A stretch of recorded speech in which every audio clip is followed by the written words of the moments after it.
Good evening.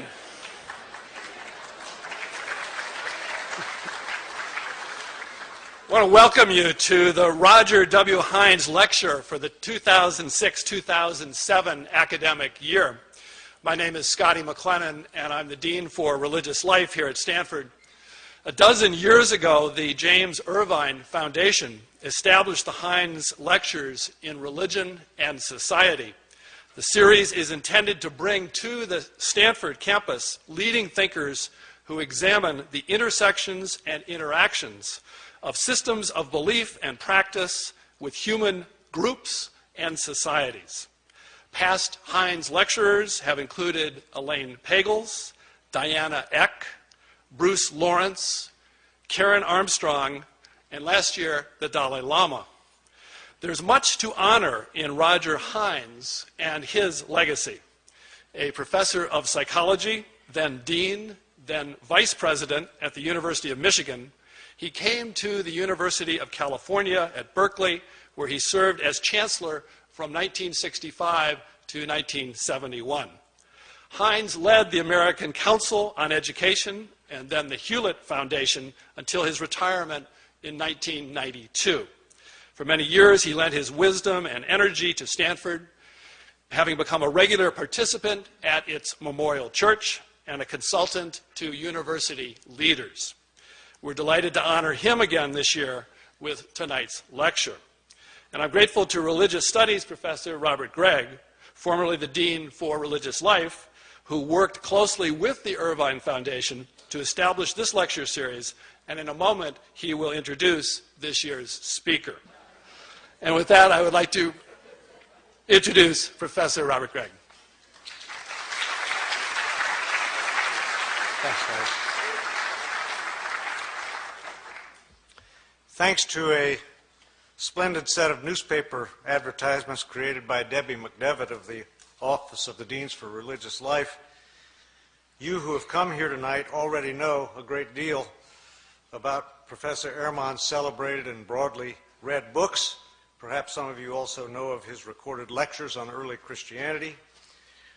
I know from my days in North Carolina of the James Gray Distinguished Professorship, which he holds at UNC Chapel Hill. I have heard stunning testimonies from those who have done their doctoral study with Bart Ehrman. While producing the kinds of close and technical stories that we in the Scholars Guild ponder and admire, Ehrman has also taken with complete seriousness his vocation as a teacher of undergraduate students and in recent years of the wider public. He makes fascinating texts and traditions in early Christianity accessible through his characteristic clarity of explanation and argument. Alterations in the earliest manuscripts of New Testament writings and the special field of text criticism have occupied Ehrman since his own graduate student days, and we are very fortunate to have him here as our Hines lecturer to give us his latest take on some of these issues. His lecture title, as you know, Misquoting Jesus, Scribes Who Altered the Scripture and Readers Who May Never Know. That's not you. Please welcome Bart Ehrman.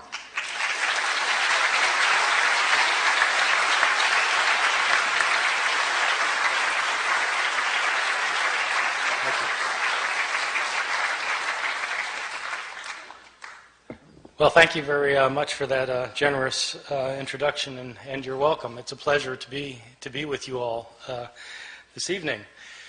So, as Bob was pointing out, I teach at the University of North Carolina at Chapel Hill, which, as you all know, is in it's the buckle of the Bible Belt, which creates certain interesting moments in teaching historical approaches toward early Christianity and the New Testament.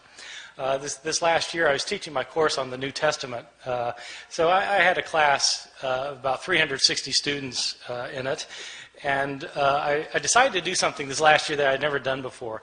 I began my class by asking students the following question. I said, how many of you in here would agree with the proposition that the Bible is the inspired Word of God? Boom! The entire room raises its hand. All right, good, great. Now, how many of you have read the Da Vinci Code, I asked? Boom, the entire room raises its hand. Oh, good, okay. Now, how many of you have read the entire Bible? Scattered hands. I said, all right. Now, I'm not telling you that I think God wrote the Bible.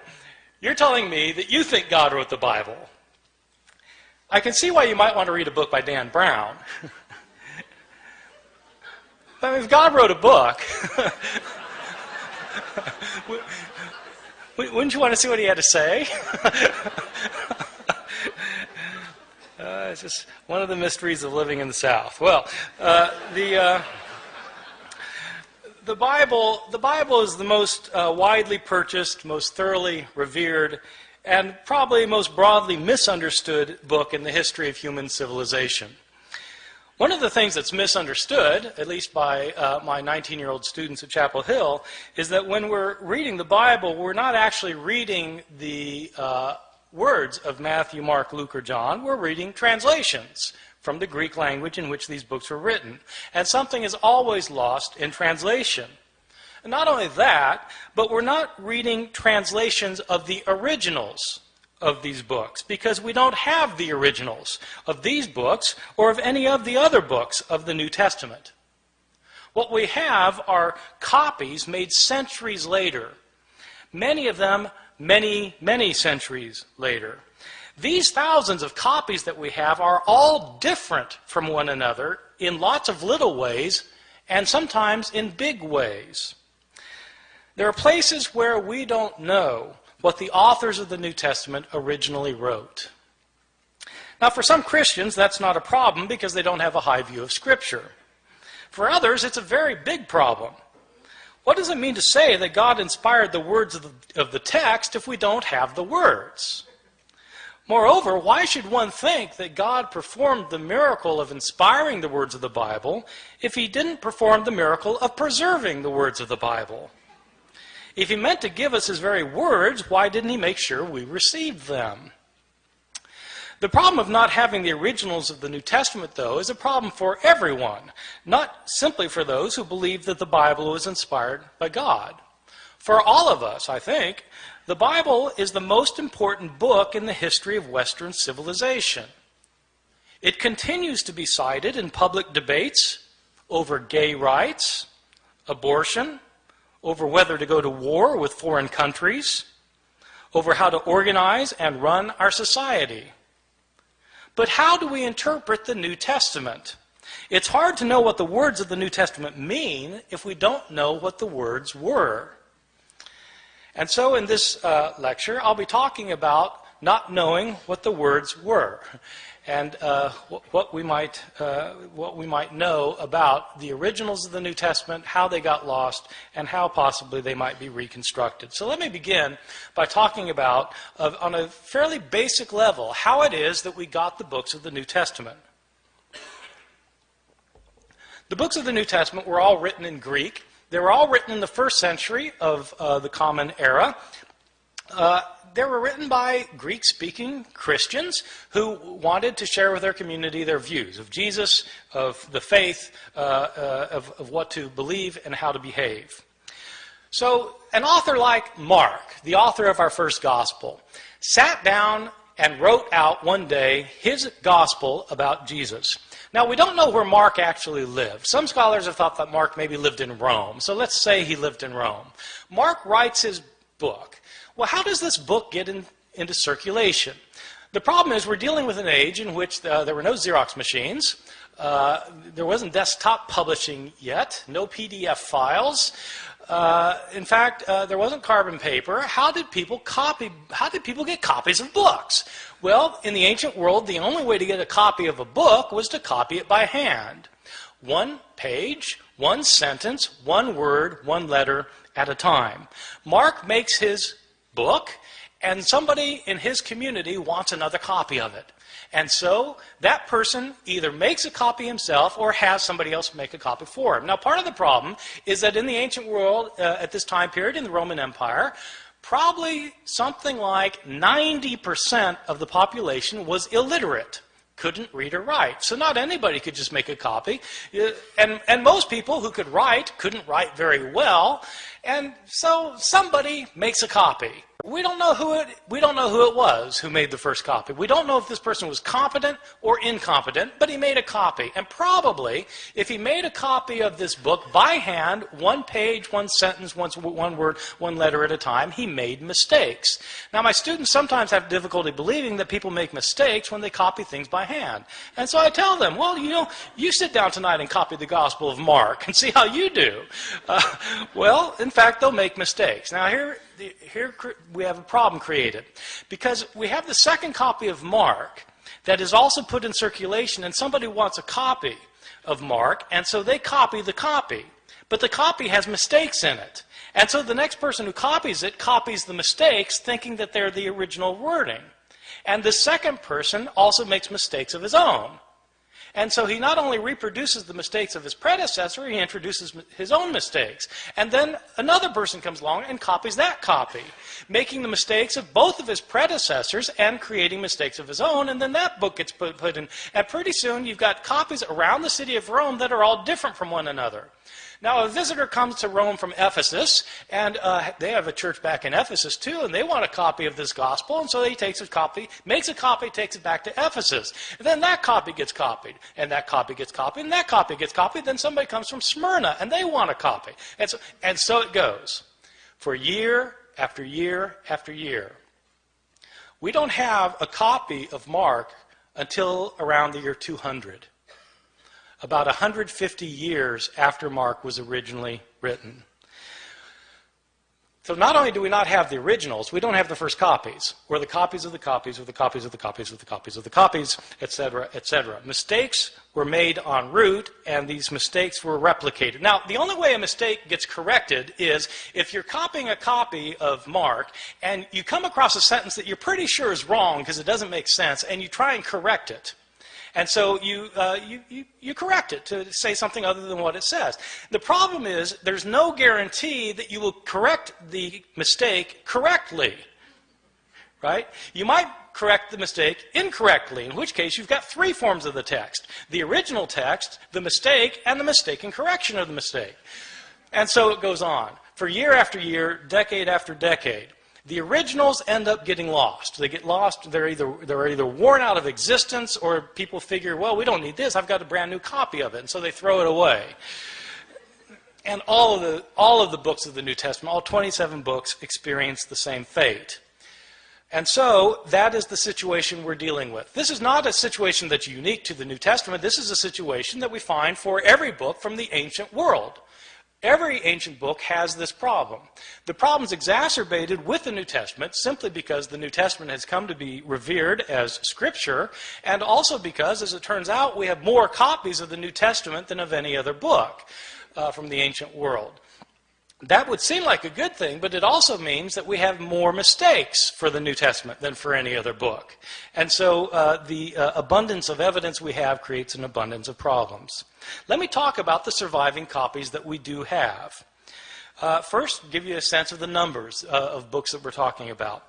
New Testament was originally written in Greek, and at last count we had over 5,700 copies of the New Testament in the Greek language in which it was originally written.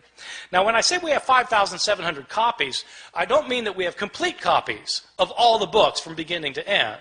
What I mean is we have either complete copies or fragmentary copies. Some of these fragmentary copies are very small little fragments found in trash heaps in Egypt where the rest of the book was destroyed, and we just have a little scrap. So we have from little scraps to enormous tomes that are in medieval libraries. We have 5,700 copies in Greek, and we have copies in other languages, because as Christianity spread throughout the Roman Empire, people translated the New Testament into other languages, such as Latin. We have something like 10,000 copies of the Bible in the New Testament in Latin, in Coptic, the ancient Egyptian language, in Syriac, in Georgian, in Armenian, in Old Church Slavonic, etc., etc. We have all sorts of copies in all sorts of languages. These copies can be compared with one another, and when you compare these copies with one another, there are lots of mistakes in them, because no two of these copies are exactly alike in their wording. How old are these copies that we have? Well, the oldest copy that we have of any book of the New Testament is actually a little fragment that was discovered in Egypt. This fragment is about the size of a credit card, and it's written on both front and back. That's significant, by the way, that it's written on both front and back, because it tells you that this copy actually came from a book, like we have books today where you've got pages written on front and back, as opposed to a scroll. Christians early on preferred writing their scriptures in books rather than in scrolls. That made these books different from other books throughout the Roman world. This little credit card-sized scrap that we have is called P52.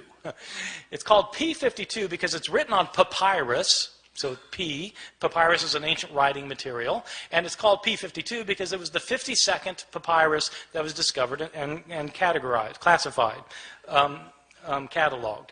So this little scrap has a few lines on it from John chapter 18. It's the passage where Jesus is talking to Pontius Pilate in his trial before Pilate, where Pilate says, "What is truth?" That line.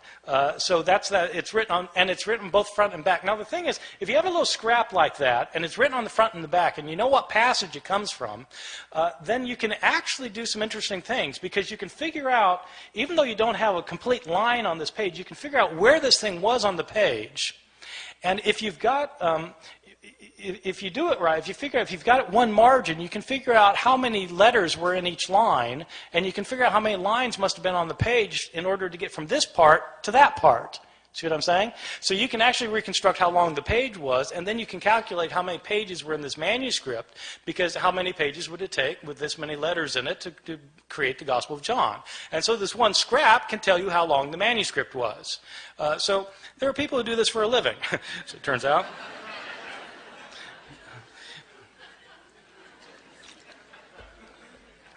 So this is the oldest scrap. How old is it? This scrap, P52, is usually dated to the first half of the 2nd century. The way they date ancient manuscripts is actually on the basis of a handwriting analysis. The science of this is called paleography. Paleo meaning ancient, graphy meaning writing, ancient writing. So the study of ancient writing is called paleography, and there are scholars who are paleographers who can date manuscripts within about 50 years of their production. The way the science works is that handwriting in the ancient world, before there was the invention of printing, changed slowly over time. So people made letters in certain distinctive ways depending on when they lived.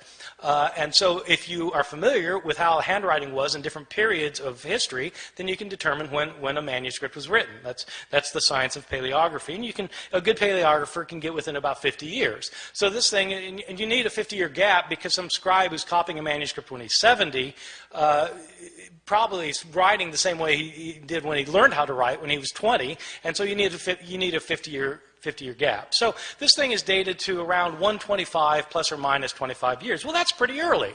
This is from the Gospel of John. This little piece was probably written about 30 or 40 years after John itself had been produced. So that's pretty good. We don't get a complete copy of the Gospel of John until, again, around the year 200. But we do have this little scrap. Most of the manuscripts we have are not anywhere near this early, though. We start getting full manuscripts at the beginning of the 3rd century, around the year 200, 150, 170 years after Jesus' death. These are about 120 years after most of these books had been written. And we don't start getting numerous manuscripts until the 7th, 8th, or 9th centuries. And then we start getting lots of them, because then you've got monasteries where monks are spending their days copying manuscripts, and we have a lot of their manuscripts. And so 5,700 manuscripts, some of them going back into the 2nd century, none of them being the originals, or within even within a few years of the originals. So with all of these differences, with all of these manuscripts, how many differences are there?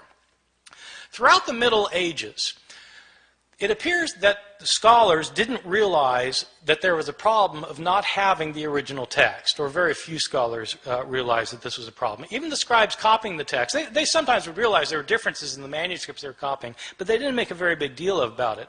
The first time somebody made a really big deal about this was exactly 300 years ago this year, in the year 1707. There was a scholar named John Mill at Oxford. I think he's unrelated to the Victorian John Stuart Mill. This John Mill was a scholar of the Bible, and he had spent 30 years looking at manuscripts of the New Testament. Now, this is obviously after the invention of printing, and printers have to decide what text they're going to print, and the problem is they've got manuscripts that have differences among them. And so how does a printer decide which manuscript to print? Well, it's a problem. That's when they started realizing that this was an issue. Well, John Mill wanted to produce a printed edition of the Greek New Testament. He spent 30 years looking at the manuscripts available to him. He had available to him 100 manuscripts, approximately 100 manuscripts. And he printed up his edition of the Greek New Testament in which he'd give a verse, and then at the bottom of the page he would indicate the places where the manuscripts differed from one another for that verse. To the shock and dismay of many of his readers, when John Mill produced his edition of the Greek New Testament, it included an apparatus at the bottom of the page that cited 30,000 places where the manuscripts differed from one another. 30,000 places where there were manuscript variations among the manuscripts that he had discovered. And the striking thing is John Mill didn't give all of the differences he found. He only cited the differences that he thought were significant. Some of his detractors claimed that John Mill was working to render the text of Scripture uncertain.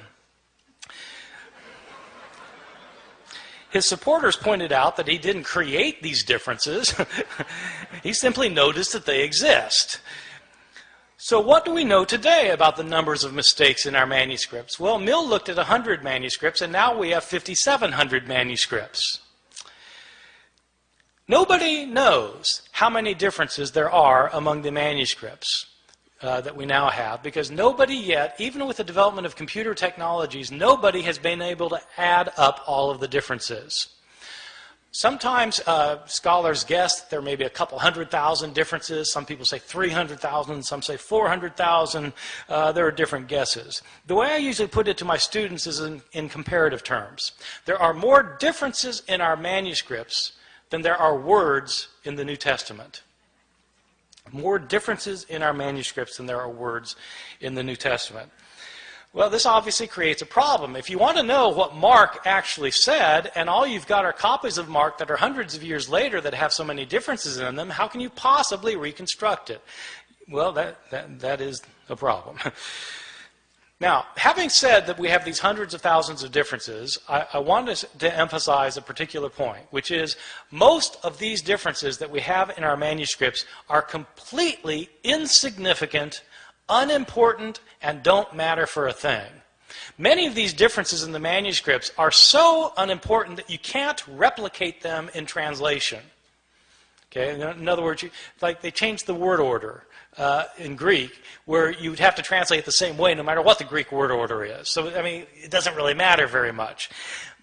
By far, the vast majority of these hundreds of thousands of differences are significant for nothing more than showing that scribes in antiquity could spell no better than my students can today. And scribes, of course, didn't have spell check. Scribes, in fact, didn't even have dictionaries. And many scribes didn't care how they spelled anything. Sometimes you'll be reading a manuscript and there'll be the same word that occurs, say, 3 times within a couple of lines, and the scribe will spell the same word 3 different ways. He just doesn't care how the word is spelled. Well, so, you know, you've got lots and lots of those kinds of changes, and what do they matter for? They don't matter at all. So, having said there are all these hundreds of thousands of differences, I want to stress that most of them don't matter for very much. Some of these changes, the ones that don't matter, basically are accidental mistakes. Scribes were sometimes tired or sleepy, sometimes they were distracted, sometimes they were inept or unqualified, and they made mistakes. They would leave out a word, they'd leave out a verse, sometimes they'd leave out a page. They just made mistakes sometimes. One of the common mistakes of scribes is actually kind of interesting. Sometimes, you know, in the New Testament, you'll have a saying where you'll have 2 lines that end with the same words. Like Jesus in Luke chapter 12 says that whoever confesses me before people will be confessed before the angels of heaven, and whoever denies me before people will be denied before the angels of heaven. So you've got two lines that end with the words before the angels of heaven. And what scribes sometimes would do is they'd copy down the words before the angels of heaven on the first occurrence, and then they'd copy it down, then their eye would go back to the page, and their eye would alight on the second occurrence of the same words. Thinking that that's what they had just copied, they'd go then to the next line and start copying there, and as a result, they would leave out the intervening line. See how that works? That kind of phenomenon is where your eye skips from one line to another. It's called parablepsis. Parablepsis. And when you have words that end a line in the same way, that's known as homoteleuton. So this kind of mistake is called parablepsis occasioned by homoteleuton. It's on my final exam at Chapel Hill. Probably the most egregious mistake in any manuscript of the New Testament, one of my favorites, is in a manuscript that's manuscript 109. It's 109 because it's written on parchment and animal skin instead of papyrus, and it's the 109th manuscript that was cataloged. This is a 10th century manuscript that was written by a scribe who wasn't paying attention, and this scribe was copying the Gospel of Luke. Now, the Gospel of Luke is one of the two Gospels in the New Testament that has a genealogy of Jesus. Genealogies usually aren't the favorite reading of my students at Chapel Hill, and I think probably it wasn't the favorite reading of this guy because he wasn't really paying attention to what he was doing. But, in Luke's genealogy is actually fairly interesting because in Matthew's the other gospel that gives a genealogy of Jesus, and it traces Jesus' line all the way back to Abraham, the father of the Jews, in Matthew. Luke doesn't stop there. Luke keeps going. Luke traces Jesus' genealogy all the way back to Adam, as in Adam and Eve. This is a fantastic genealogy. I've got an aunt who's a genealogist who's traced my family, back to the Mayflower. The Mayflower, Adam and Eve. So it's Jesus is supposedly the son of Joseph, who's the son of so and so, the son of so and so, the son of so and so, who's the son of David, son of Jesse, son of so and so. It goes all the way back. Isaac, son of Abraham, so back to Seth, son of Adam, who's the son of God. Okay, this genealogy goes all the way back. So the scribe of manuscript 109 is copying a manuscript that evidently gave the genealogy in two columns. But the second column didn't go to the bottom of the page. It only went partway down, the second column. So the first column, second column, partway down. And the scribe apparently didn't realize that this genealogy was in two columns, and so he copied across the columns instead of copying one column then the other column, leading to some very interesting results.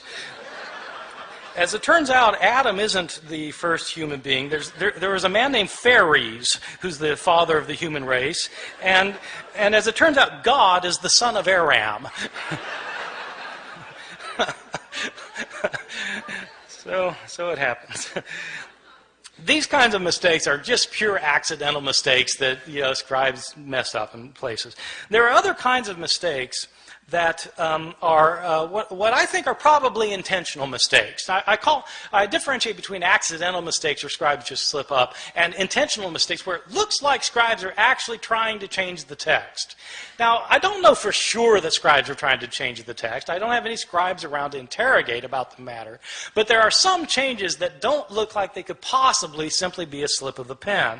And there are others that are debatable, whether they were a slip of the pen or not. But let me give you a couple of examples, and you'll see that some of these look like scribes maybe wanted to change the text. I'll give you a couple for instances. In Mark chapter 1, the Gospel of Mark, we read at the very beginning that we read, as was written in Isaiah the prophet, behold, I send my messenger before your face to prepare your way for you. Okay, this is in Isaiah the prophet, behold, I send my messenger before you. This is a very interesting passage because the passage that's quoted is not Isaiah. When it says in Isaiah the prophet and then it gives the quotation, the passage quoted is actually Exodus. So it's interesting that in the later manuscripts of Mark's gospel, the text is changed So that it no longer says in Isaiah, as is written in Isaiah the prophet. Now it says, as is written in the prophets. You see, getting rid of the problem that, in fact, this isn't a quotation from Isaiah. Right? See, so maybe that's a slip of the pen, but it looks to me like somebody saw that this could be taken as a mistake, and they changed it as a result. Or give you a second example. In Luke's Gospel, chapter 2, we have the only story of Jesus as a boy in the New Testament. Jesus is a 12-year-old, and we're told that he and his family have taken a trip to Jerusalem to celebrate a festival, probably the Passover festival. It is a peculiar story because they celebrate this festival, and then the family gets back and goes back in the caravan back home, and 3 days later they realize Jesus isn't with them. I mean, you might think they would have checked ahead of time, but he's not there, and so they go back to Jerusalem to try and find him, and on the third day, his mother finds him in the temple. And this isn't an accident, by the way, that it's on the third day, right? This is a foreshadowing for Luke of what's going to happen at the resurrection narrative, where on the third day, Jesus will rise from the dead. Well, so on the third day, his mother finds him in the temple, and there's 12-year-old Jesus talking to the leaders of the Jews and discussing with them matters of the law. And Mary is not pleased, and she sees Jesus finally after tracking him down for 3 days, and she says, "Son, why have you done this? Your father and I have been looking all over for you." Now, when scribes copied this, they were taken aback. Your father and I? But Joseph wasn't his father, right? Jesus was born of a virgin. So it doesn't make sense for Mary to say, your father and I have been looking all over for you. And so there are changes in the manuscripts. Some manuscripts simply say, Joseph and I have been looking all over for you. Some manuscripts say, we have been looking all over for you. But somebody's changing the text because it could be read as a problem. And so they got rid of the problem. I'll give you a third example. This example is in one of Jesus' discourses in the New Testament, in Matthew chapter 24, in which Jesus is talking about what's going to happen at the end of time. This passage actually was very important. I feel a tangent coming on here, by the way. This passage was very important when I moved to Chapel Hill in 1988. Bob, you had been gone for a year at this time. In 1988, there was a big furor in North Carolina. There were Christian groups who thought that the end of the world was going to happen in 1988. That Jesus was going to come back and take everybody out of the world who were his followers. That's the rapture, right? When the rapture and Jesus comes back, takes people out of the world, and then all hell breaks out on earth for 7 years, and then the end comes, right? So there was a guy who had written a book based on this passage I'm going to talk about in a second. A guy had written this book that was called 88 Reasons Why the Rapture Will Occur in 1988. This book was in 2 million copies. I had students whose parents believed it and literally sold the farm. They thought that Jesus was going to come back in 1988. And so I just showed up in North Carolina kind of blissfully ignorant of these things. And I moved from New Jersey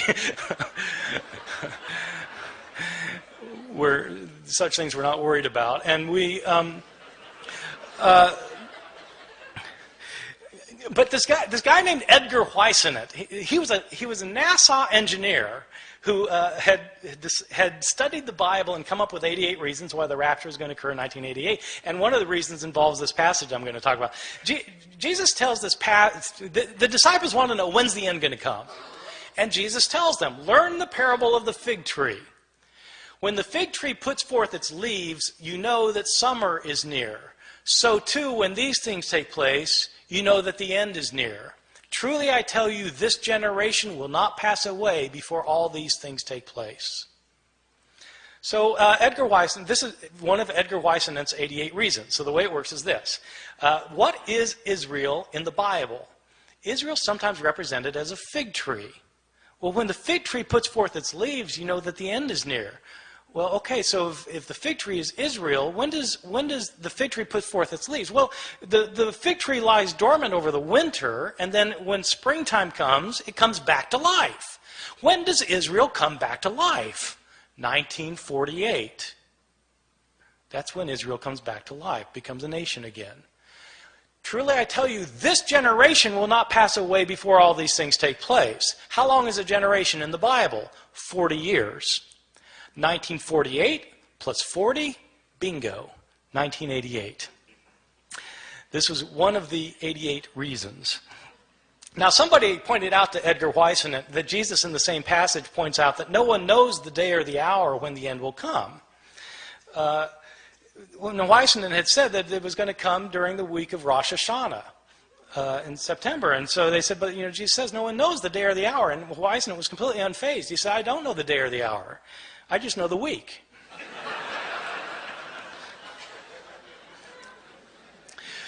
All right, so this passage actually throughout Christian history has been important because people have always been trying to figure out when the end's going to come.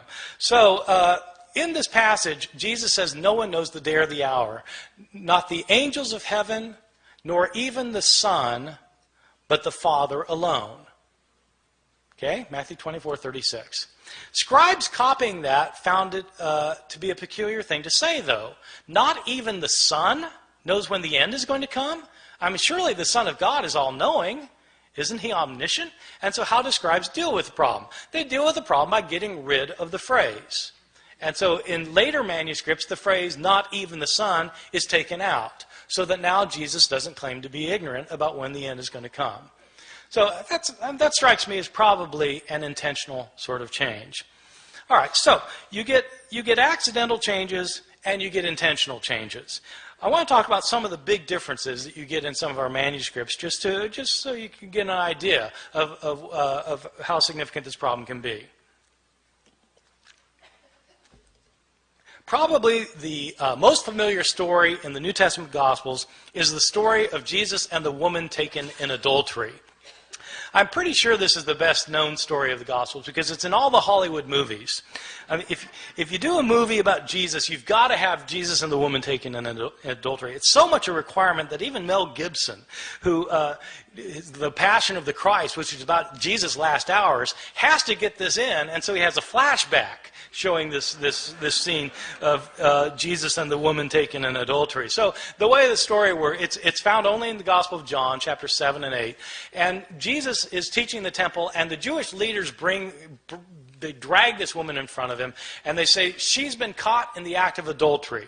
The law of Moses says we're to stone someone like this. What do you say? See, this is setting a trap for Jesus, because if Jesus says, well, yeah, stone her, then he's violating his teachings of love and mercy. But if he says, no, forgive her, then he's breaking the law of Moses. So what's it going to be? Well, Jesus has his way of kind of getting out of these traps, as you know, if you read the New Testament. So what he does in this case is he stoops down and he starts writing on the ground. And he looks up and he says, let the one without sin among you be the first to cast a stone at her. Stoops back down, starts writing again. And one by one, feeling guilt of their own sins, they begin to leave until Jesus looks up again and there's no one left. And he says to the woman, is there no one left to condemn you? And she says, no, Lord, no one. Jesus replies, neither do I condemn you. Go and sin no more.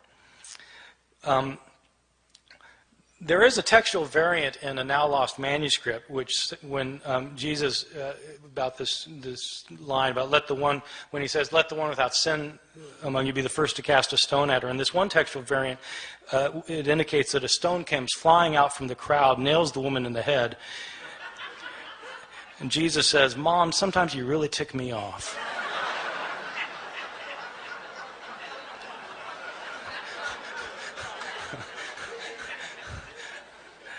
I made that up.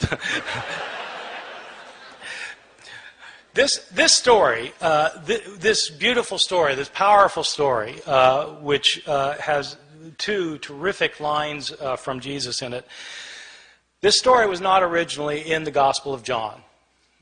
This is a story that was added to the Gospel of John by later scribes. How do I know that? We have a number of early manuscripts of the Gospel of John. This story is not found in any of our early or best manuscripts of the Gospel of John. The Greek authors who wrote commentaries on the Gospel of John over the centuries don't mention this story until the 10th century, 1,000 years after the days of Jesus. The writing style of this story, if you read it in Greek, the writing style is a completely different writing style from the writing style of the rest of the Gospel of John. As a result, scholars have known for years that this story did not originally belong in the Gospel of John. Well, why is it in our English Bibles then? Probably what happened was some scribe had heard this story. They'd heard the story and they decided that it illustrated some of the teachings in John chapter 7, and so they wrote out the story in a margin. A second scribe came along, saw the story in the margin, and thought it belonged in the text, and then wrote his manuscript by putting the story in the text. Another scribe comes along and copies that manuscript, and that manuscript gets copied, and so on until it becomes part of the textual tradition. And it's these later manuscripts that were used by the translators of the King James Bible in 1611, so that the story came into English through the King James Bible. So, this story, however, is not a story that was originally in the New Testament. So people sometimes ask me, well, are there any changes that are significant in the New Testament? Yeah, well, this strikes me as a rather significant change, that the story of the woman taken in adultery wasn't originally there. Or consider a second instance of another big difference, the Gospel of Mark. Mark is probably my favorite gospel because it's so subtle and understated in places, and it says things that you don't expect. And nowhere is this more true than in the ending of Mark's gospel. In Mark's gospel, Jesus is put on trial, and he's crucified, he's dead, he's buried, and on the third day, the women go to the tomb. The tomb is empty, and Jesus is not in it. There's some man in there. And the man tells the women that Jesus is not here, he's been raised from the dead. He tells the women, go tell the disciples that he will meet them in Galilee. And then it says the women fled from the tomb, and they didn't say anything to anyone, for they were afraid. Period. That's where it ends. That's the end of the Gospel of Mark. And you think, how could it end there? They're told to tell the disciples, but they don't tell anybody. Didn't the disciples ever learn? Didn't they go to Galilee? Didn't they see Jesus? How could that be the end of the story? And that's exactly the reaction the scribes had. They got to that ending, they said, how could it end there? And scribes then decided it couldn't add there, and so they added 12 verses. So that in your English Bibles today, you'll find 12 more verses after that, after chapter 16, verse 8. And often they'll be in double brackets, because the translators will tell you in a footnote, these verses weren't originally in here, these were added by later scribes. In these verses, in these added verses the scribes added later, but we know they're added later because they're not in the earliest and best manuscripts. The writing style is different from the rest of the Gospel of Mark, and in fact there are inconsistencies between this ending and the verses that precede it. So this is clearly an addition to the Gospel of Mark. In these final verses, according to these final verses, the women do go tell the disciples do go to Galilee, they do meet Jesus there, and Jesus then tells them that they're to make the disciples of all the nations, and people become his disciples will be able to speak in foreign languages that they previously didn't know. They'll be able to handle deadly snakes, and they'll be able to drink poison and it won't harm them. These are the verses that the Appalachian snake handlers in my part of the world use to base their liturgical practices on. I've always thought that sometime in the ambulance on the way to the hospital, somebody should point out, well, actually those verses aren't in the Gospel of Mark.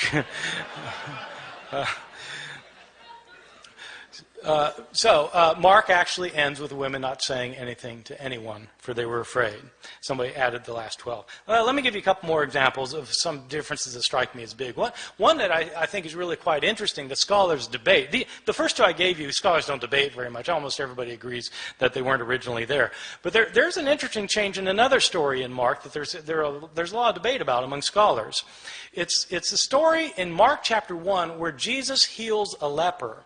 And the way the story works is that Jesus is walking along, and a leper comes up to him, and the leper says to him, this is this guy with leprosy, and he comes up to him and he says, Lord, if you're willing, you're able to cleanse me.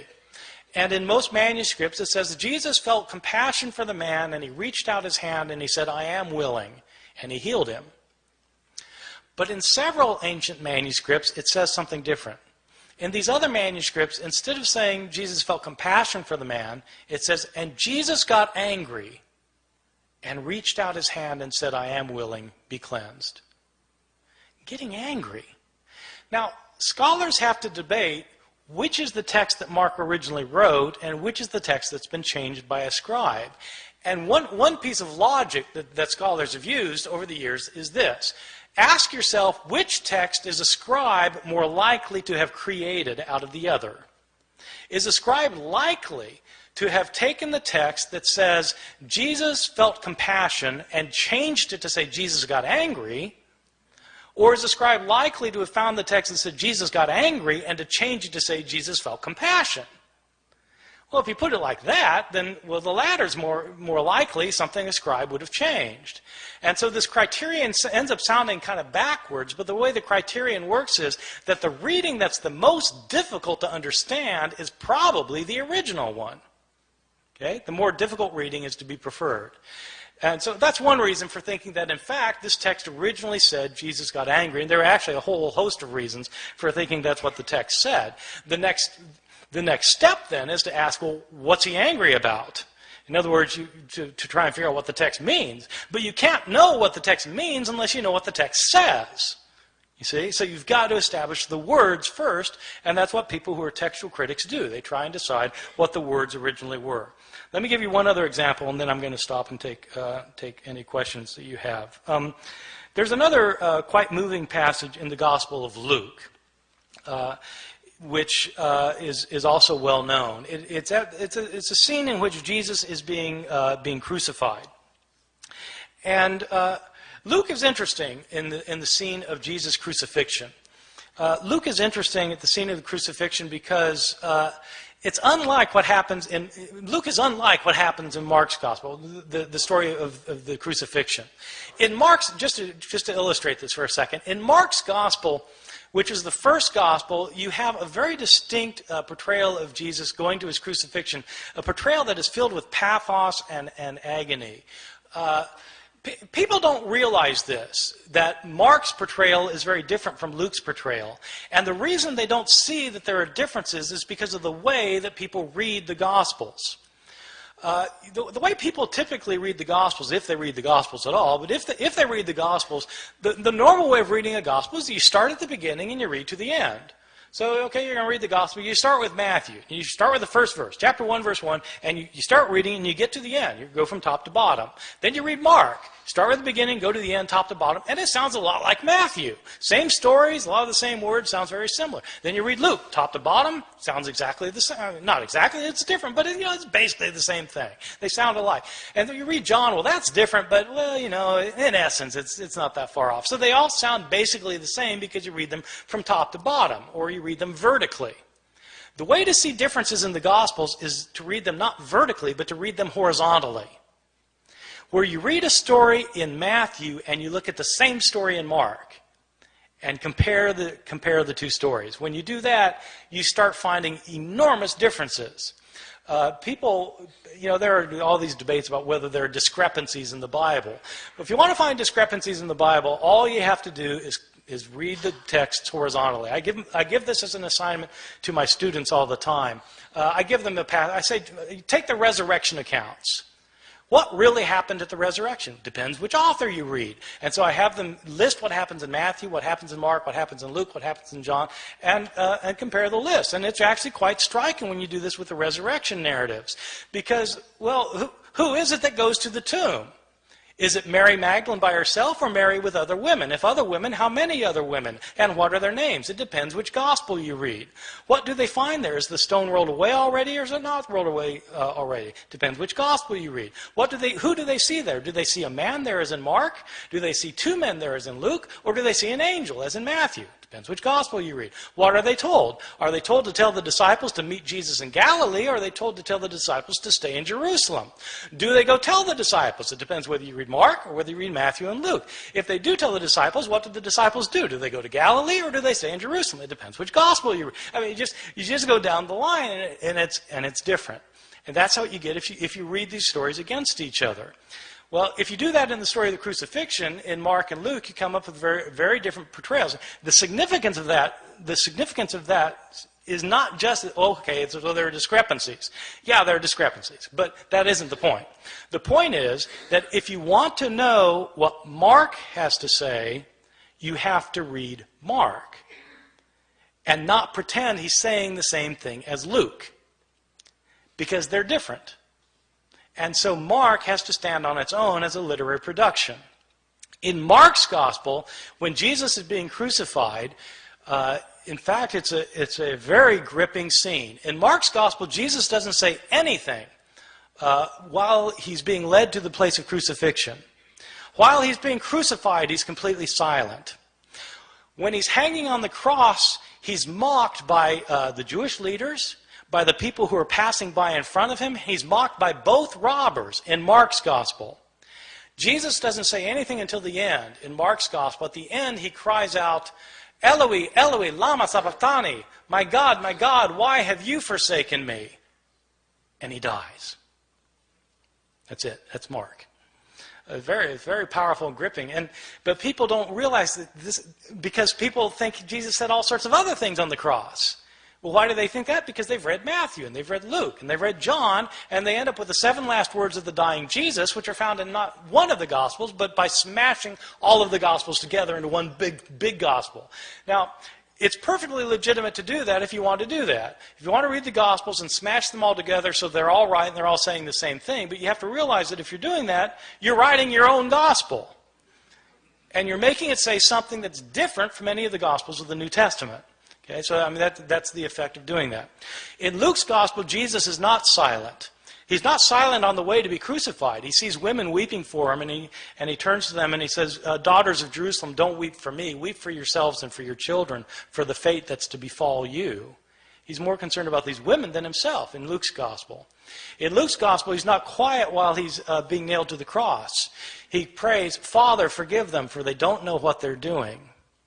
While he's hanging on the cross, he actually has an intelligent conversation with one of the robbers. The one guy maligns Jesus. The other robber says to the other person to be quiet because Jesus hasn't done anything to deserve this. And then he turns to Jesus and says, "Lord, remember me when you come into your kingdom." And Jesus says, "Truly I tell you, today you will be with me in paradise." Jesus knows exactly what's happening to him in Luke's gospel. Not in Mark, but in Luke he knows exactly what's happening to him. He knows what's going to happen to him after it happens to him. He's going to wake up in paradise, and this guy's going to be next to him. And at the end, the most telling thing of all is that Jesus, instead of crying out, my God, why have you forsaken me?" He doesn't say that in Luke. What he says is, "Father, into your hands I commend my spirit." And he dies. In Luke's gospel, Jesus is completely in control of the situation. He knows what's going on. He knows why it's going on, unlike Mark, where he seems to be in doubt. This verse about "Father, forgive them, for they don't know what they're doing" is a very interesting verse. In early Christianity, this verse was interpreted not as a prayer of forgiveness for the Romans who were crucifying him. It was interpreted as a prayer for the Jews who had turned Jesus over to the authorities. Jesus is asking for forgiveness for the Jewish people in the interpretation of the early Christian interpreters of the passage. That makes it striking that in some manuscripts from the early years, this prayer is omitted by some scribes. Why would scribes take that lovely verse out? Well, it should be obvious why they took it out. They took it out because they interpreted it as a prayer of forgiveness for Jews, and these scribes didn't think God had ever forgiven the Jews. In the 2nd and 3rd centuries, Christians started saying that Jews are guilty for the killing of Christ, and that, in fact, the destruction of the city of Jerusalem in the year 70 by the Roman armies was a punishment by God given to the Jewish people for rejecting their own Messiah. In the 2nd and 3rd centuries, we have Christians who are saying that Jesus was God, so that when Jews, they would say, when Jews were responsible for the death of Jesus, we have some authors saying Jews are guilty of deicide. Jews have killed God, and God held them responsible. What's a scribe who thinks that going to do with this prayer of forgiveness? He's going to take it out. And that's exactly what happens. Some of our early manuscripts are missing the prayer. They're missing it because scribes have changed it for reasons of their own. These are some of the big differences that you can find in the New Testament manuscripts, and there are all sorts of differences that you find. Some are related to theological disputes of early Christianity, where scribes have changed the text to make it coincide more closely with their own theological views. Some of these changes have to do with relationships of Christians and Jews. Some of these changes have to do with Christian understandings of women. There continue to be debates today in churches, Christian churches, about whether women should have leadership roles. Well, these debates often hinge on verses that have been changed by scribes. You can guess which way scribes changed these verses.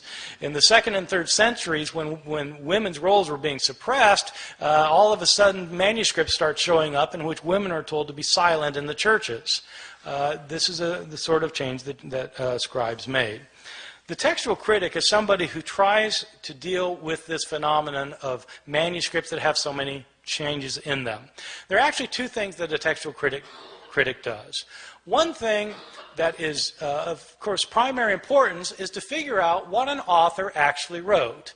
Because you can't interpret an author, whether you're talking about Plato or Aristophanes or Homer or Mark or Matthew or Luke or John. You can't interpret what an author said unless you can't interpret what he said unless you know what he said.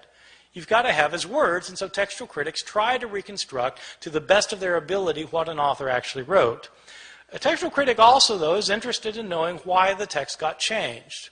Why did scribes change the text? I mean, it's interesting to see that sometimes they fell asleep, but beyond that, what kind of theological motivations were there for changing the text? What kind of ideological influence were affecting these scribes? When we know more of that kind of information, we're better able to understand both the scribes and their own historical context as people living in the early centuries, especially the early centuries, a time period about which we have very little information about Christianity otherwise. Thank you very much.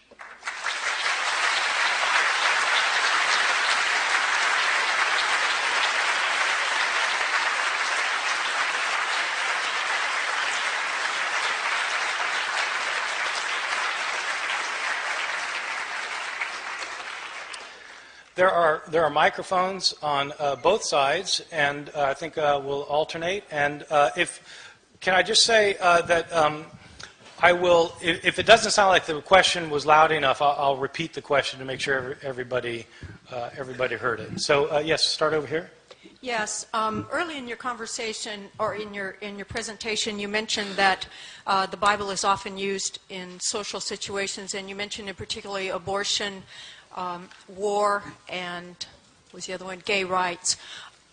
Have any of the differences that you have found or others have found affected how those concepts would be interpreted? Did you all hear that? Yeah. The kinds of social issues that are pressing for us today were not pressing to the scribes who were copying the texts. They simply had a whole different range of issues that they were far more concerned about. And so the passages that people leap on today to try and resolve certain kinds of issues simply didn't have that kind of importance to most of the scribes. So the answer is no. Most of those passages weren't affected. Yes? Are you familiar with the Book of Urantia? Every time I give a talk, I have people ask me to read it, but I have not yet done so. Well, it's an interesting read because often there's an expanded text on, might be one line in the New Testament, and in Urantia there might be 3 paragraphs. So Yes. I commend it to you. Okay, thank you. Yes. Your comments on 2 other books, one of them The Gospel of Judas and the other The Sword of Christian, Constantine. Also, I'm an Ehrman. Really? How do you spell it? E-H-R-M-A-N. Oh, okay. Go for it. Yeah, okay, he's asking about 2 of the books, the Gospel of Judas Iscariot. Yeah, actually, let me tell a story about the Gospel, because I was, when National Geographic was considering whether to finance the publication and dissemination of the Gospel of Judas, they called me and asked me if I would help them authenticate the manuscript. which was my first indication that National Geographic absolutely had no clue what they were doing with this manuscript, because it's written in Coptic, which I can read Coptic, but I'm not a Coptic scholar. Right? And so I told the woman who had called me, I said, well, look, you need a Coptologist to do this. She said, oh, yeah, great. Okay, what's a Coptologist? A Coptologist is an expert in Coptic language who can, and she said, well, what we really want to do is date this manuscript. And I said, oh, well, to date the manuscript, then you need to get a paleographer. She said, oh, okay, great, yeah. No. What's a paleographer? Yeah. So then she said, well, really what we really want to do is carbon-14 date the manuscript. Are you able to help us with the carbon-14 dating? So, yeah, right. Every Friday night, I carbon-14 date manuscripts. So, no, I can't help you with carbon-14 dating. You need a scientist for that. I said, look, I'll find you a Coptic paleographer, and you find a scientist who can carbon-14. And they said, well, we want you to be involved with this, though, because, we want somebody who's interested in early Christianity and knows about Gospels that didn't make it in. I said, no, I'm happy to be involved. I said, but where's the manuscript? She said, well, it's in Geneva. I said, okay, count me in. And so we went to Geneva. I have a friend, a guy named Stephen Ehrman, teaches in Germany, who's a Coptic paleographer, and called him up, and I said, Stephen, I don't know if you've heard these rumors, but the Gospel of Judas has turned up. And Ehrman says, yeah. He says, you know what? I think I saw it 20 years ago. I said, oh my God, you want to see it again? He said, yeah. I said, okay, let's go to Geneva. And so we did. So the Gospel of Judas is it's the most recent discovery of an early Christian text. It was actually discovered 30 years ago now, 1978. But it's a very long story. It was unknown basically to everybody until just 3 or 4 years ago, when it finally got into the hands of competent scholars and conservationists who could put it back together, because it was fragmented in 1,000 pieces. But it's a very interesting gospel because it's a gospel that is a Gnostic gospel that talks about how this world we live in is not the creation of the one true God, but is a creation of lower, inferior divinities. And the point of salvation is to escape this world. Okay, if you all know Gnosticism, I'm sorry, I'm taking a little longer on this than I should, but if you know the world of Gnosticism, the Gnostic Gospels, Gnostic Christians were people who felt like they were entrapped in their bodies in this world, that they were imprisoned in bodies, and that because the creator of this world wasn't the one true God, he was a lower divinity. So the way I illustrate this with my students is, you know how sometimes people feel like they're alienated in this world, like they look around, they just don't feel like they belong here. They look around and this world just doesn't make sense to them. I felt this way till the last election, actually.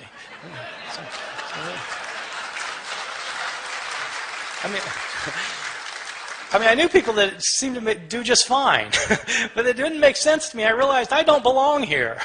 I'm from another world, and these friends of mine are not from another world. They belong here. And so these Gnostics thought that they need to escape this world by having secret knowledge, and these Gnostic Gospels are Gospels that provide the secret knowledge. So the Gospel of Judas is that kind of thing. The most important discovery of a Christian book in the last 60 years, in my opinion. The other question was about the Sword of Constantine, written by James Carroll, which is, I think, a terrific book, a really good read, basically about Jewish-Christian relations, in short, but how the relationship of Christianity and Judaism changed when the Emperor Constantine became a Christian. I think that's a very, very fine book. I was wondering if you would say a word about Marcion, and also if you would consider 1 Clement to be a first-century witness to the text of 1 Corinthians. Oh, wow. I feel like I'm in my doctoral exam all of a sudden. Wow. Okay. Okay, Marcion.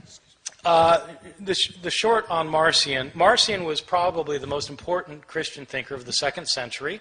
He was a kind of a teacher-philosopher type from Asia Minor, who took the Apostle Paul very seriously when Paul differentiated between the gospel of Christ and the law of the Jews. Paul thought that a person could not be made right with God by keeping the requirements of the Jewish law, but a person had to have faith in Christ. And so this differentiation between law and gospel for Marcion became an absolute differentiation. That the God who gave the law could not be the God who gave the gospel. So that Marcion taught that there were actually two different gods. That the God of the Old Testament was in fact a different God from the God of Jesus. That the God of Jesus, in fact, tried to save people from the condemnation of the God of the Jews. The idea is the God of the Jews created this world, gave Israel the law, everybody breaks this law, and so this Jewish God condemns them. Justly. I mean, they broke the law, so they're condemned. Jesus comes from a higher God who never had anything to do with this world before Jesus showed up. Jesus came to save people from the wrathful God of the Jews. And so Marcion tried to propound this point of view and won a lot of converts. In fact, in his day, he was extremely successful. There were a lot of Marcionite churches that started up. And in some parts of the Christian world, it looks like this Marcionite understanding of Christianity was the dominant form of Christianity. In this form of Christianity, the Christian Bible didn't have an Old Testament, because that was the book of the Jews. And it had the Christian New Testament consisted of Paul's letters. Marcion knew of 10 of Paul's letters, and one gospel, the Gospel of Luke. So it was Luke and 10 letters. I mean, some of us are glad that Marcion didn't succeed, because those of us who teach New Testament would only have half-time jobs now. Anyway, so that was Marcion. The second question is, does 1 Clement give us any attestation for the text of 1 Corinthians? So 1 Clement is a book that is in a collection called the Apostolic Fathers. It was probably written in the mid-90s, and so it was actually written before some of the books of the New Testament. It was written to the church in Corinth by the Christians of Rome. And it was actually kind of an interesting situation that led to this letter. There apparently was some kind of ecclesiastical coup in Corinth, where the leaders of the church had been ousted somehow or other. We don't know how. And some other people had taken over, and the people in Rome didn't like it. And they tried to reverse this coup that had happened.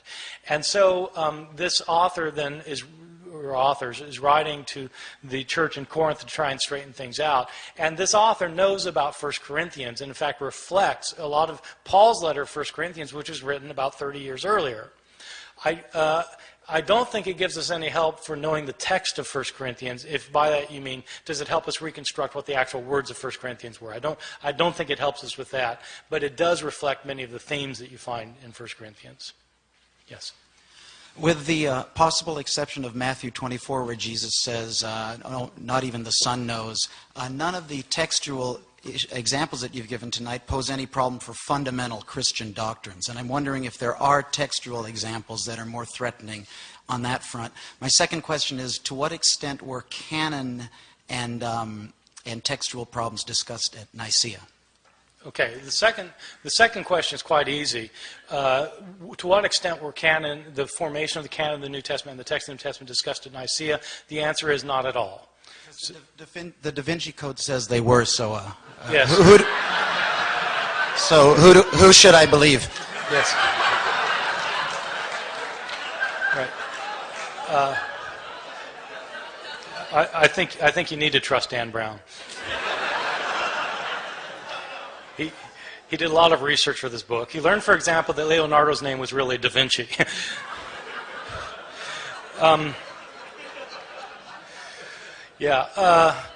According to the Da Vinci Code, of course, the Council of Nicaea is where there was a vote on whether Jesus was the Son of God or not, and it was actually a close vote.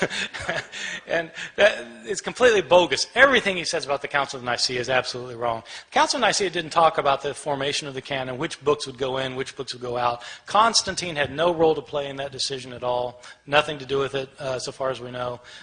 So that's just... that's something he came up with. That is no bearing on historical reality, I think.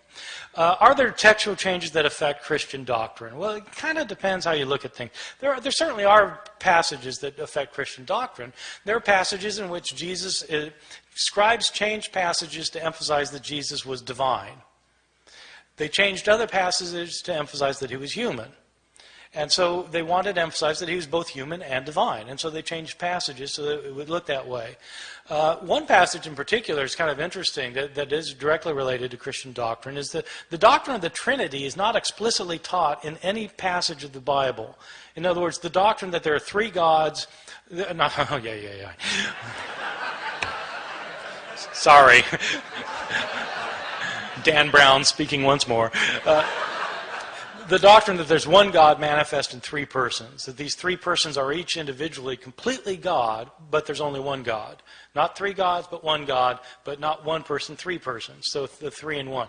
This is not taught in any passage of the Bible except 1 John chapter 5, verses 7 and 8, in which the author says that there are three witnesses in heaven, the Father, the Word, and the Holy Spirit, and these three are one. That's a pretty explicit statement about the Trinity. Now, there's an interesting story about this passage because it doesn't show up in the Greek manuscripts of 1 John. It's in the Latin manuscripts of 1 John. When the first scholar to put together a printed Greek New Testament produced his work, this was Erasmus, who was a humanist from Rotterdam, in the year 1516. He put together for the first time the printed edition of the Greek New Testament. He didn't include the verse, because it wasn't in the manuscripts that he had. And the Latin theologians went ballistic. And according to the story that circulated, Erasmus said, look, it's not in any of the Greek manuscripts. And they said, yes, but it's part of the church's doctrine. You've gotten rid of the Trinity. And Erasmus said, look, if you can produce a Greek manuscript that has it in it, I'll include it in my next edition. And so they produced a Greek manuscript. And so they copied out a Greek, somebody copied out a Greek, and when they got to that point, they translated the Latin back into Greek, stuck it in, and Erasmus was true to his word and included that in his next edition. And it was on the basis of that edition that the King James Bible translators put the Bible into English. So that's why the verse showed up in the King James translation.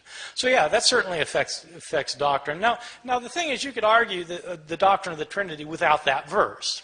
You can argue theology without any particular verse, because theology is never just kind of rooted in a particular word or it's a bigger thing than all that.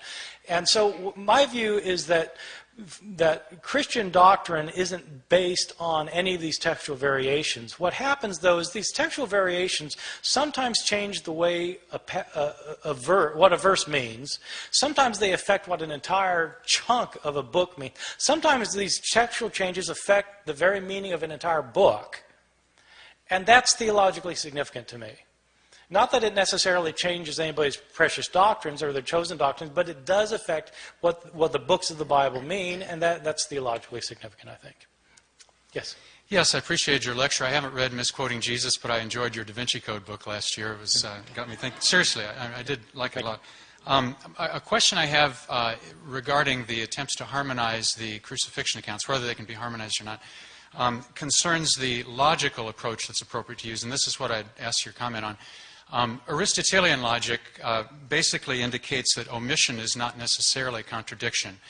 At the Stanford philosophy website, I think it's the Encyclopedia of Philosophy, I forget exactly, there's a very elegant summary of Aristotle's definition of a contradiction. Basically, in my limited style, I'll just say it's a situation where you have two statements that cannot both be true at the same time regarding the same situation. The statement that Bart, Ehrman, and Bob Gregg are in this room does not contradict the statement that Bart is in this room. It does contradict the statement that only Bart is in this room. So when you add the word only, that's a concern. And so given the fact that the gospel writers were not attempting to be exhaustive, as long as Mark doesn't say the only thing Jesus said was Eloi, Eloi, lama sabachthani, I'm not sure that there's an issue there. It's like if there was a traffic accident. One witness might say, well, the red car swerved and hit the pedestrian. Another person might say, well, actually, before that, it was a blue car that cut the red car off that I saw that hit the pedestrian. But there's not, they'll have different details, but the test, the threshold for saying it's a contradiction seems to me to be higher than what you're setting it at. Yeah, okay, good. Yeah, thank you. It's a very good question.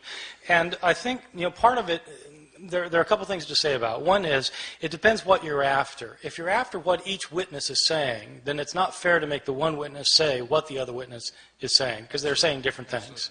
And so if what you're interested in is what the witness has to say, then you have to stick with what that witness has to say. There are problems.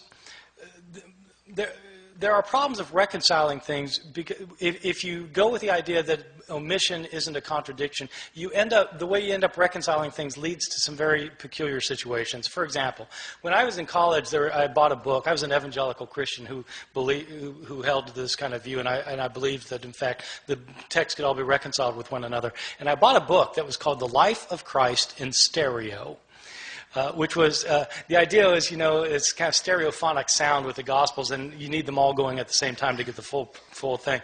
And so, but there are problems, because in Mark's Gospel, Jesus tells Peter that before the cock crows twice, you'll deny me 3 times. Now, in Matthew's Gospel, it says, before the cock crows, you'll deny me 3 times. So what do you do in the life of Christ in stereo? Well, you put the two together, and it ends up that Peter denies Jesus 6 times. Once before the cock crows, and once before it crows twice. Now, that's perfectly possible, and it reconciles the difference, but it makes the text say something different from what any of the texts say. And as it turns out, there are flat-out contradictions, too, which your way of doing it wouldn't work, in my opinion. Just give you one example. One example is... well, no, never mind. Okay. What day did Jesus die on? Well, it depends which text you read. In Mark's Gospel, it's quite explicit that Jesus has a Passover meal with his disciples. Mark 14:12, where do you want us to prepare the Passover for you? Jesus tells them. They go home that night. They have the Passover meal. They eat the meal. After the meal, Jesus is arrested. He spends the night in jail.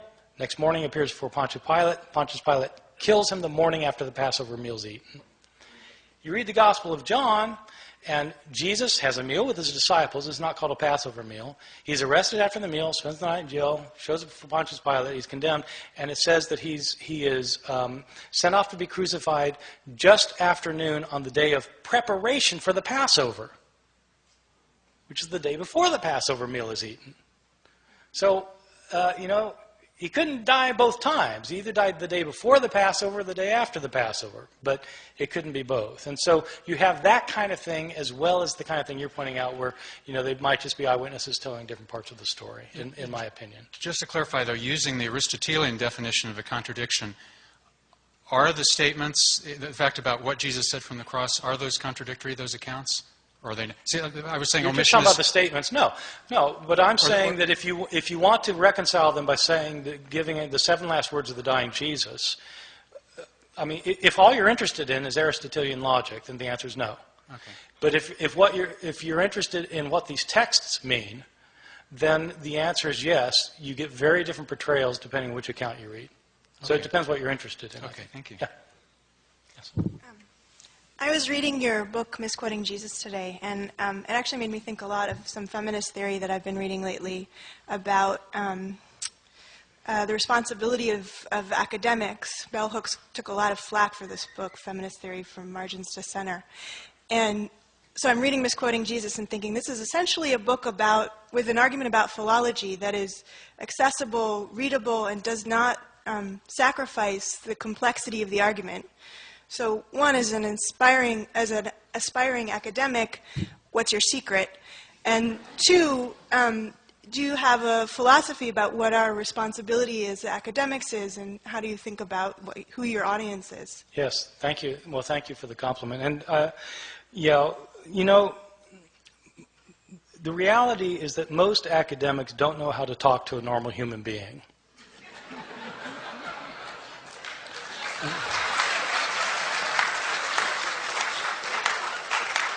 And so I have friends who want, they want to write a book that would sell in Barnes and Noble, and you have to tell them, you're not writing this for the guy who's in the office next door. You're writing this for your mother.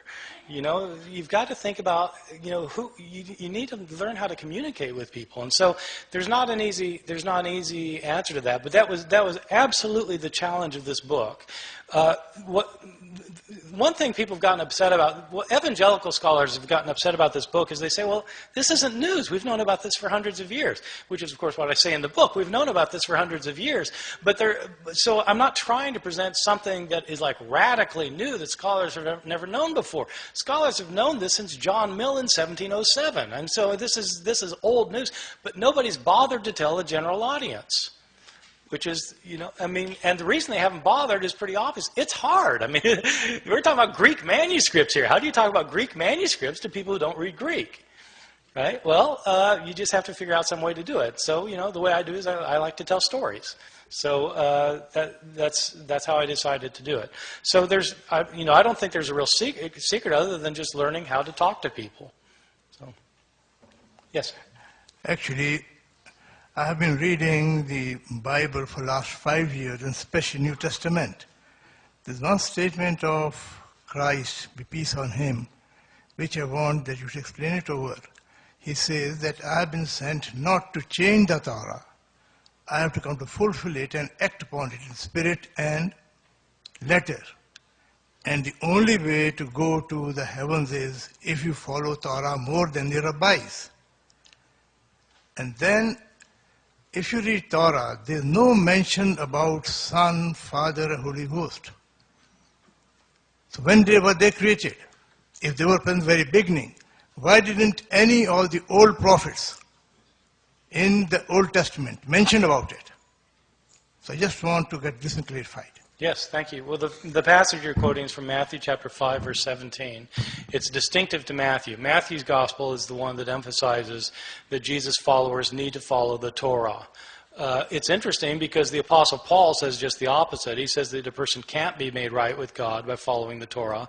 And in Matthew, Jesus says his followers have to follow the Torah. And so that is an interesting issue. The question about what do you do about the fact that the Torah doesn't mention Father, Son, and Holy Spirit, of course, that's exercised theologians for centuries. Back when they were developing the doctrine of the Trinity, they had to deal with this. And they came up with solutions to that by modern standards, I think would be seen as creative. When God says, let us make man in our own image, who's he talking to?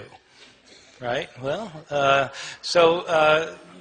so there are passages that in the Torah that were used to support Christian theology, but of course other people might say, well, these are interpretations of the passage that aren't really the interpretations that they would have had for their first readers. Yes.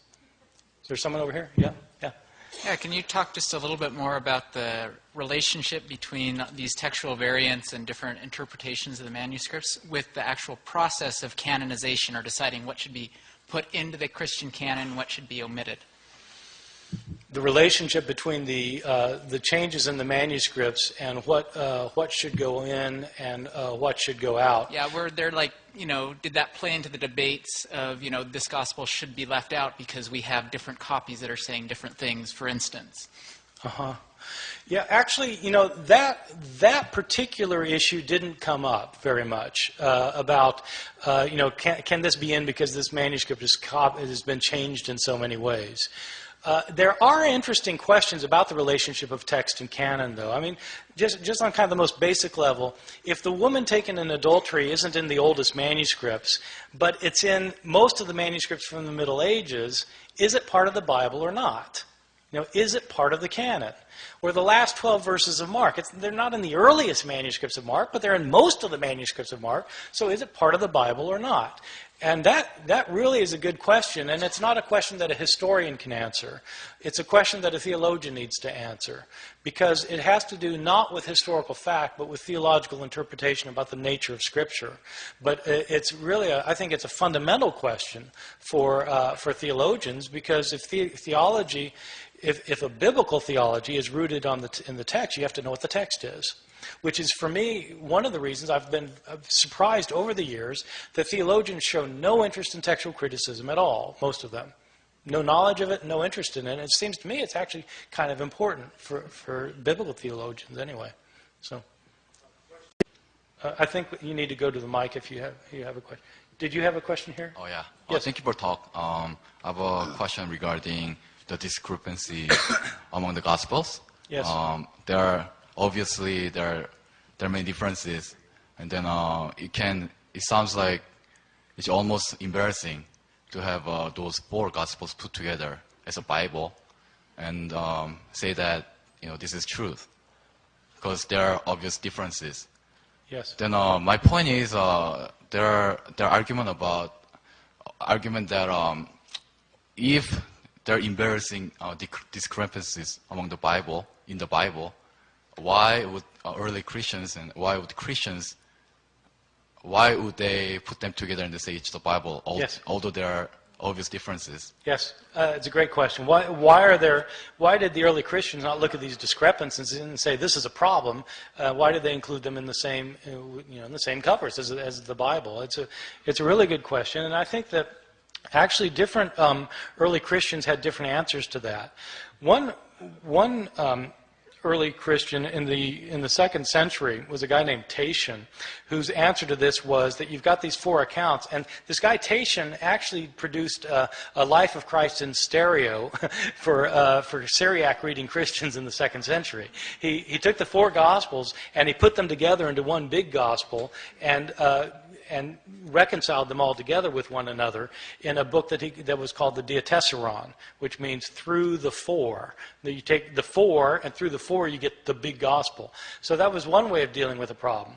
Some Christian authors thought that if you have contradictions between these texts, then what that is the Holy Spirit telling you that you need to look for the deeper meaning of the text, because the surface meaning of the text obviously doesn't work.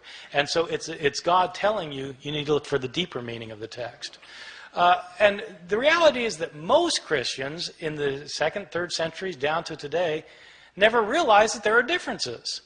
I mean, most people read the Bible and don't realize that there are differences. And I think it was that way in the early church, too. In fact, most of these people couldn't read anyway. So, I mean, it wasn't that they could do a careful analysis of the Synoptic Gospels. They couldn't read the Gospel. So they heard them read in church, and they'd hear a story one week, and then another story next week, another story the next week, and it didn't occur to them that there are discrepancies. And so this idea of kind of finding these discrepancies in a way really wasn't the issue for most of these early Christians, I think. One more question.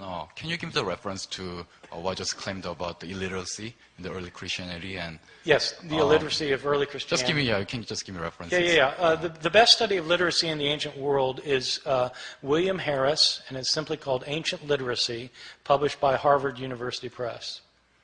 He doesn't deal very much with Christianity, but he does say a few things about it. All right, thank you.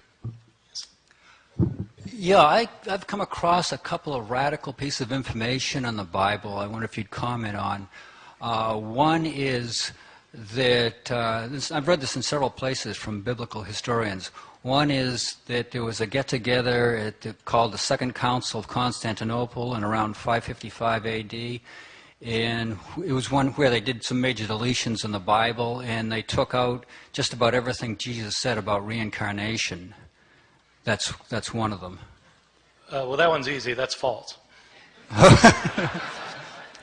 Okay. One of the places I read this is in a book called The Jesus Mystery by Janet Bach. I don't know if that means anything to you. Right. Don't read those books. Okay. Okay. In all due respect, how are they wrong and you're right? Authority.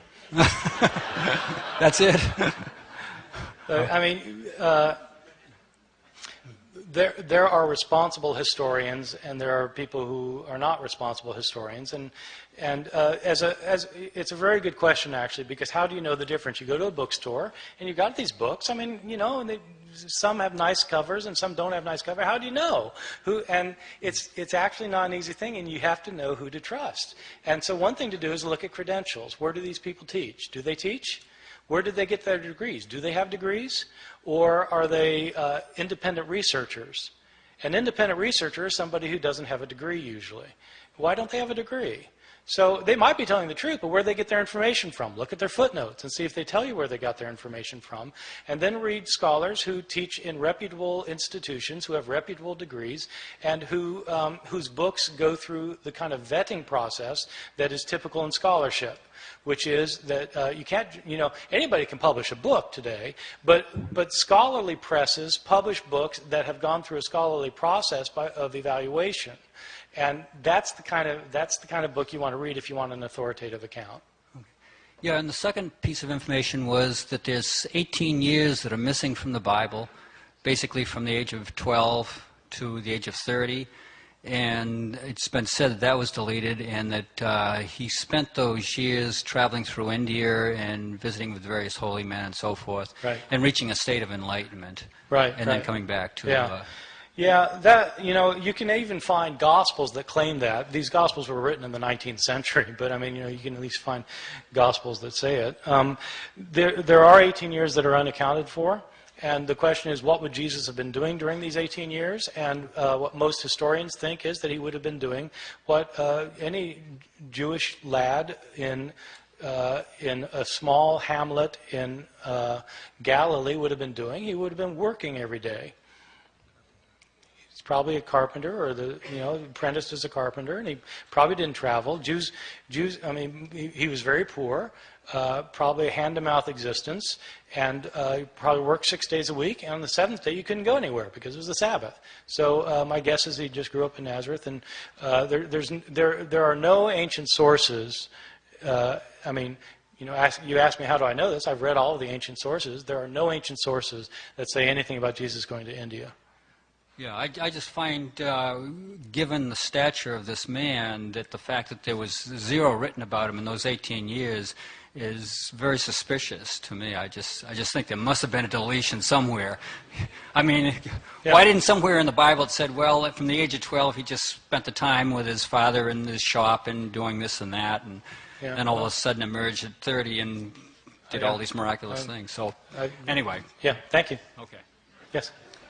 My question concerns essentially languages. If I understand correctly, and I'm not a biblical scholar, but I've done a little bit of work, most of what is written is from 30 years, the earliest would be some of the earlier letters of Paul, to 60 and further on years later after Christ passed on, much of which is either in Greek or in Latin. And in spite of what the governor of Texas was purported to have said in about 1923 in a trial on bilingual languages, they had that same problem when she threw a Bible down and said, if English was good enough for Jesus, then it's good enough for our students. I suspect that Jesus didn't speak English and actually spoke the language of the common people, since he was actually trying to talk to the common people, which, if I understand correctly, in first century Palestine was Aramaic. And there are very few Aramaic texts around. So could you comment on what's missing between what was actually said and the codices that we're actually trying to decode, and with no reference to Da Vinci Code here, decode as being what he might have said. Yes. In fact, I don't believe he spoke English, so he did not say, Father, forgive them, for they know not what they do. No. And in fact, I think the Neil Douglas Klotz and a bunch of others in this Aramaic movement are trying to do something along these lines. So could you comment on that and where you stand there?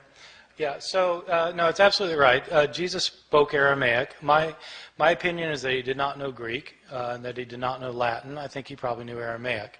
The Gospels are written in Greek, so already when you're reading the Gospels in Greek, you're a step removed from the words of Jesus, assuming that the words that are being recorded are actually words that he said, because they're written 30 or 40 years later, and maybe some of these words weren't things that he actually said. There are sayings in the Gospels that make better sense if you retranslate them into Aramaic from Greek. I mean, it's tricky to do. I mean, but it's fun too. So so give you an example. There's a saying that doesn't make very good sense in Mark chapter 2. I'll use the sexist phrasing of this because it's the one people are familiar with, and it's one that it's easier to make my point. Sabbath was made for man, not man for Sabbath. Therefore, the Son of Man is the Lord of the Sabbath. Okay? Sounds like familiar. But it doesn't make any sense. Sabbath was made for man, not man for the Sabbath. Therefore, the Son of Man is the Lord of the Sabbath. What's the therefore? Because it doesn't work. Well, but if you say it in Aramaic, the word for man, meaning human being, and the word for Son of Man is the same word, Bar-Nashah. Sabbath was made for Bar-Nashah, not Bar-Nashah for the Sabbath. Therefore, Bar-Nashah is Lord of the Sabbath. That makes sense. So you retrovert it into Aramaic, and it adds up. And there are other sayings, just as a side, so you need to do that, actually, if you're doing the historical Jesus study. The other side of that is there are some things that cannot be retroverted back into Aramaic, which means Jesus probably didn't say them. Give you a famous example.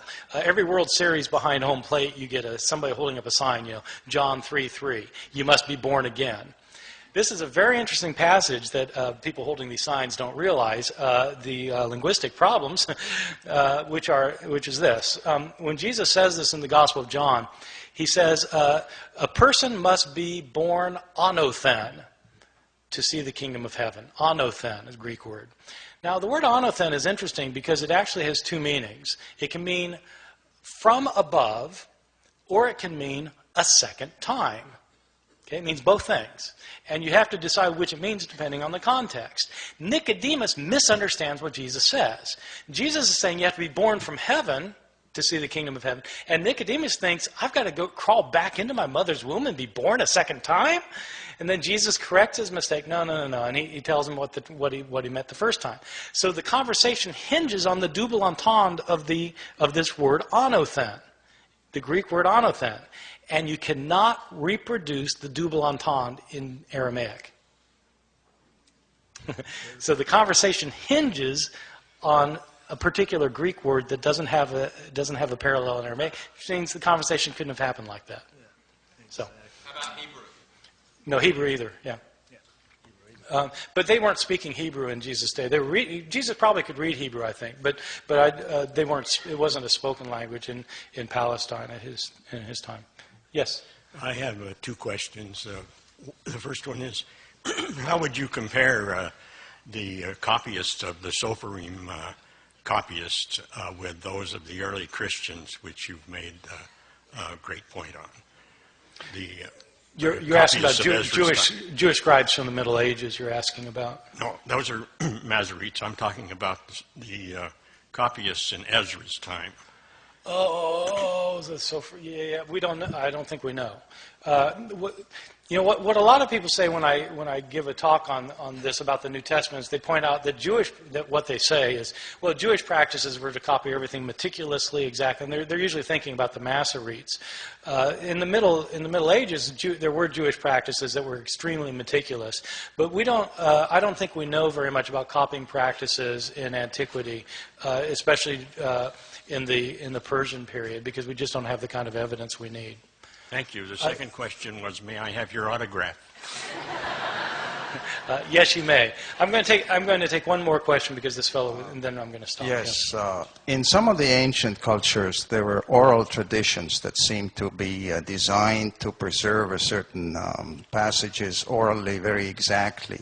Is there any evidence from early Christian times that there, in some corner of Christendom, such traditions were there, and what would they say about the passages? Yes, were oral traditions such that the traditions were being kept intact over the years with the retelling. And there have been New Testament scholars who've argued that Jesus was a rabbi who taught his disciples certain things, and they memorized these things so they they passed them along without changing them orally. That idea has run into trouble on two grounds. One is that there have been anthropological studies of oral societies that have shown that in most oral cultures, it actually doesn't work the way we would think it would work. Well, the way we think it would work is that if you can't write something down, that you'd probably want to remember it exactly because you don't have a way of writing it down, so you'd want to remember it exactly. But that idea that you would want to remember it exactly, in fact, is a product of written cultures. In oral societies, that isn't how they think, because they think, most people in oral cultures know that in an oral presentation, you change the story depending on the audience, the situation, the need at hand, et cetera, et cetera. So there's that. The other thing is that there's a way to check whether the stories about Jesus were being passed along without changing or being changed orally, and that's the fact that we have several different authors who have written down the things Jesus allegedly said and did, and you can compare them with one another. And when you do that, there are discrepancies. So it looks like people are changing the stories both orally and at the written stage, I think. Okay, I need to stop there. Thank you very much. I've enjoyed being with you.